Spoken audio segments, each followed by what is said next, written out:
খাবারটা আগে এটা দিলাম না, এই যে বয়সটা যেটা আছে এটা নরমটা একদম নরম, ওটা ওখানে দেবেন। আব্বা এই খাবারটা নিয়ে যান তো, ভাত গিলা।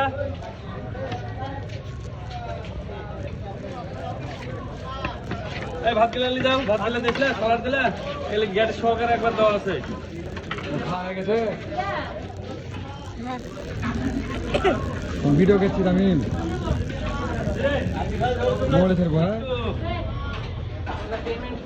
খাবারটা কেমন? না, তোমার খাবারটা খেতে কেমন লাগলো? গোশটা ভালো, অনেক সুন্দর খাবার। হ্যাঁ।